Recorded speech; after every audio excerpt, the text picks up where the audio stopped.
आजच्या काळात social media म्हणजे प्रत्येकाच्या आयुष्याचा भाग बनला आहे। Instagram, Facebook, Telegram, YouTube, WhatsApp या सगळ्या ठिकाणी आपण दररोज असतो। इथं माहिती, मनोरंजन आणि व्यवसायाच्या असंख्य संधी आहेत। पण या सोशल मीडियाचा वापर काही जण फसवणूक करण्यासाठी करत आहेत। हेच लोक ऑनलाईन स्कॅमर्स म्हणून ओळखले जातात। तर सोशल मीडिया स्कॅम म्हणजे काय, आपल्यासोबत असा स्कॅम होऊ नये यासाठी काय काळजी घेतली पाहिजे, असा स्कॅम आपल्यासोबत झालाच तर आपण काय पाऊल उचललं पाहिजे, ही सर्व माहिती आपल्याला या व्हिडिओमध्ये बघायची आहे। तर नमस्कार, मी गणेश डिजिटल अड्डामध्ये आपले सर्वांचे स्वागत करतो। सोशल मीडिया स्कॅम म्हणजे अशी फसवणूक जिथं खोट्या वचनांवर किंवा आकर्षक जाहिरातींवर विश्वास ठेवून लोकांकडून पैसे, वैयक्तिक माहिती किंवा बँक तपशील घेतले जातात। हे लोक तुम्हाला विश्वासात घेतात, प्रोफेशनल भाषेत बोलतात आणि तुमच्याकडून व्यवहार करून घेतात, पण व्यवहार झाल्यानंतर हे गायब होतात। अशा स्कॅमचे सर्वात सामान्य प्रकार लोगो, व्हिडिओ एडिटिंग आणि ग्राफिक डिझाईन स्कॅम।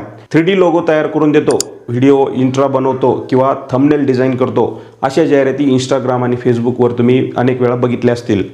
ते स्वस्त किंमत सांगतात, 1000, 1500 वगैरे। खाली त्यांनी व्हॉट्सअप नंबर दिलेला असतो। आपण जेव्हा त्यावर कॉल करतो तेव्हा प्रोफेशनल आवाजामध्ये बोलले जाते। विश्वास बसावा म्हणून आपल्याला व्हॉट्सअप चॅटद्वारे त्यांच्याकडील तयार असलेल्या डिझाईन्स दाखवल्या जातात। त्यानंतर लोगो किंवा इंट्रो व्हिडिओ 2 दिवसामध्ये मिळेल असे सांगून ॲडव्हान्स किंवा पूर्ण रक्कम पेड करण्यास सांगितले जाते। त्यानंतर ती रक्कम त्यांनी दिलेल्या स्कॅनरवर किंवा अकाउंटवर कस्टमरकडून पाठवली जाते। स्कॅमरला ती रक्कम मिळाल्यानंतर स्कॅमर कस्टमरच्या कॉलला रिप्लाय देणं बंद करतो। चॅट डिलीट केले जातात। कस्टमरने इंस्टाग्राम पेजवर किंवा फेसबुक पेजवर कमेंट केली तर ती इतर लोकांना दिसू नये यासाठी काही क्षणातच डिलीट केली जाते।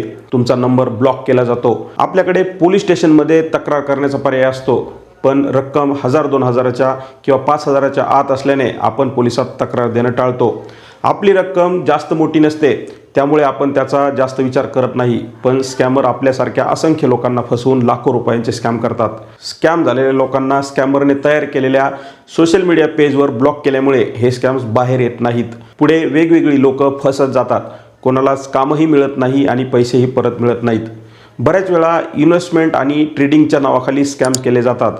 तुम्ही 5000 रुपये टाका, आठवड्यात तुम्हाला 25000 रुपये मिळतील। अशा जाहिराती क्रिप्टो, स्टॉक ट्रेडिंग किंवा बेटिंगच्या नावाखाली येतात। सुरुवातीला थोडं परत देऊन ग्राहकांचा विश्वास जिंकतात, पण नंतर सगळे पैसे उडवतात।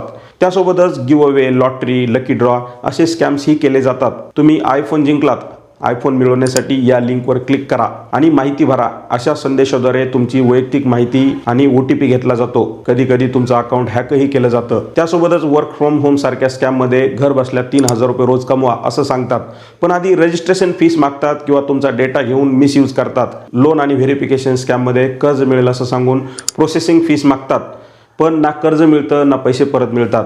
कधी कधी तुमचे डॉक्युमेंट्स दुसऱ्या फसवणुकीसाठी वापरले जातात। त्यासोबतच फेक ऑनलाईन शॉपिंग स्कॅममध्ये इंस्टाग्राम, टेलिग्राम पेजेसवर स्वस्तात ब्रँडेड वस्तू दाखवतात। शूज, क्लॉथ्स, गॅजेट इत्यादी पेमेंट केल्यानंतर वस्तू कधीच येत नाहीत आणि अकाउंट डिलीट होतं।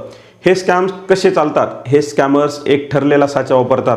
ते फेक पेज तयार करतात, अट्रॅक्टिव्ह फोटो टाकतात, खोट्या रिव्ह्यू देतात आणि जाहिरात चालवतात। ग्राहक संपर्क करतो तेव्हा लगेच उत्तर देतात, पेमेंट झाल्यावर गायब होतात किंवा नंबर बदलतात। ते व्हॉट्सॲप आणि UPI सारख्या प्लॅटफॉर्मचा वापर करून पैसे घेतात। कॉमेंट केल्यास डिलीट करून ब्लॉक करतात। त्यांचं उद्दिष्ट एकच असतं, शक्य तितक्या लोकांकडून लवकर पैसे गोळा करणे। असे स्कॅम्स दिवसेंदिवस वाढत चालले आहेत। जर तुमच्यासोबतही अशी फसवणूक झाली असेल तर तुम्ही काय करावे? तुमच्याकडे असलेले chats, screenshots, transaction ID, payment slip सर्व पुरावे जतन करा। cybercrime.gov.in यासारख्या सरकारी वेबसाईटवर जा आणि तिथे रिपोर्ट ऑदर सायबर फ्रॉड्स पर्याय वापरून तक्रार नोंदवा। त्यानंतर जवळच्या सायबर पोलीस स्टेशनमध्ये जाऊन लिखित तक्रार करा आणि UPI बँक ॲपवर रिपोर्ट फ्रॉड पर्याय वापरा। संबंधित इंस्टाग्राम, फेसबुक, यूट्यूब यासारखे अकाउंट रिपोर्ट स्कॅम म्हणून मार्क करा। त्यासोबतच स्कॅमपासून वाचण्यासाठी काही सोपे नियम आहेत। कुणालाही पूर्ण ॲडव्हान्स देऊ नका। काम आधी सॅम्पल पाहूनच कन्फर्म करा। व्हेरीफाईड आणि सुरक्षित प्लॅटफॉर्मवरच व्यवहार करा। खूप चांगली ऑफर वाटते अशा गोष्टींवर लगेच विश्वास ठेवू नका।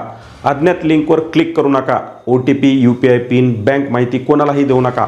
तुमच्या मित्रमैत्रिणींना आणि कुटुंबियांनाही या प्रकाराबद्दल जागरूक करा। सोशल मीडिया हे एक मोठं माध्यम आहे। इथं शिकायला, वाढायला आणि जोडायला खूप संधी आहेत, पण फसवणूक करणारे लोकही तितकेच सक्रिय आहेत। थोडी जागरूकता ठेवली तर आणि विचारपूर्वक पावले उचलली तर आपण स्वतःच आणि इतरांचं नुकसान टाळू शकतो। लक्षात ठेवा, ऑनलाईन जगात प्रत्येक क्लिक आधी विचार करा, सावध राहा आणि सुरक्षित राहा. आणि तुमच्यासोबतही असा एखादा सोशल मीडिया थ्रू स्कॅम झाला असेल तर नक्की आम्हाला कमेंटद्वारे कळवा. तुम्हाला ही माहिती आवडली असेल तर व्हिडिओला लाईक करा आणि डिजिटल अड्डाला सबस्क्राईब करायला विसरू नका. धन्यवाद.